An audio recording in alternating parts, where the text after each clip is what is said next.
In overseas news, rescue workers in Thailand are making a desperate effort to free the strongest of the 12 boys trapped in flooded caves before rain or heavy monsoon rain that's expected this weekend. Now, Anne Barker is at the entrance of the cave system and she joins me now. As I just mentioned there, Anne, heavy monsoon rains predicted this weekend. Rescuers must really be feeling the pressure to get those boys out.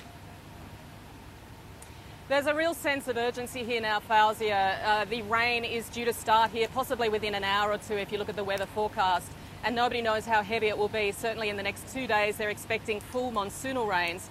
You can see behind me the pumps that have been operating 24 hours all day, every day for nearly 2 weeks now, bringing out as much water as they can from the caves.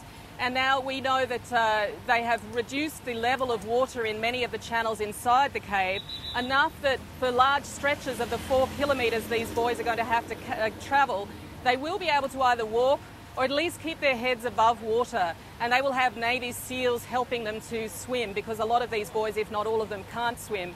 It has been confirmed overnight that it is definite that they will come out with scuba diving gear. They were looking at several other options, potentially drilling in from above, from the mountainside above, and possibly even waiting it out until the wet season's over. But the governor of Chiang Rai province here has confirmed this is the method they'll be using, and that puts added pressure on them now. They know they have only a very narrow window to get these boys out before that rain starts to come back and potentially fill those channels again. As I understand it, and these boys are not very experienced swimmers, now they have to learn how to scuba dive.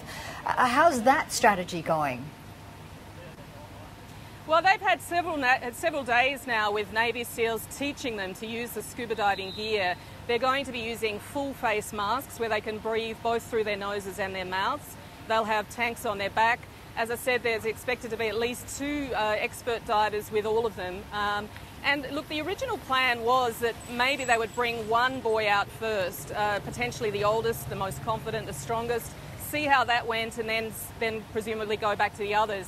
But really, given that it takes potentially 5 or 6 hours for them to come from the chamber where they've been trapped all the way to the entrance, they simply don't have the time to do that anymore. I think the expectation is that they will bring all the boys in one group, but obviously staggered, and with 2 or 3 experts with each of them.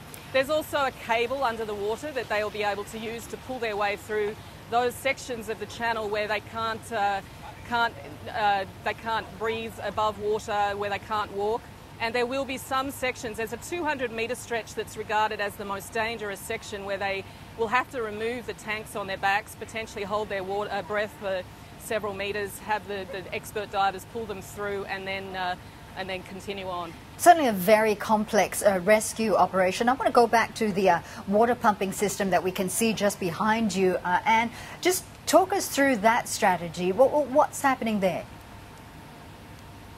Well, they've been pumping water out for, as I said, pretty much since they discovered these boys were inside the cave and that they were trapped by rising floodwaters. We were told that about 130 million litres of water have come out in the last week or so, which is an enormous amount of water. And overnight we learnt that the water level in some of those key chambers inside has dropped significantly, as I said, enough that they would be able to put their heads above water. But there are some narrow sections of that channel where they can't seem to drain the water altogether. But this operation behind me has been going non-stop. It's possibly not the only place where they're channeling water out, but certainly it seems to be the main area where they're pumping water from the caves. And what's the health situation amongst the boys? As I understand it, they've been trapped since June 23rd. We're coming up to almost 2 weeks now. That's right. We discovered yesterday that in fact 2 of the boys and the coach, the 25-year-old coach, are quite a lot weaker than the other boys. You remember they went without food for 9 days before they were discovered, maybe even longer.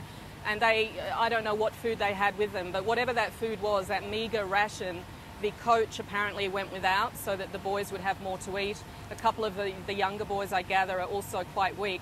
What that means for their expectation of coming out today or tomorrow, I don't know, but certainly perhaps they won't be the first that they'll try with. Perhaps they'll see how the other boys go and leave them to the back of the queue.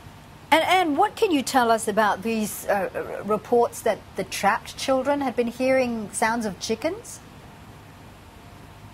Yeah, I mean, it's a very odd report because they're right at the back of a cave that extends 4 kilometres into the mountainside. And for days, people have been searching above to see if there was any way in from above, any chambers or narrow crevices or anything. But only yesterday we learnt that the boys have told one of the Thai Navy SEALs that they had heard chickens crowing and dogs barking, as bizarre as that seems. So the understanding was that volunteers were then going up above to see if there was indeed some way through. But it's not a simple mountainside here. It's not like you can just walk on a fairly open area of grass. It's quite thick rainforest. It's very hilly.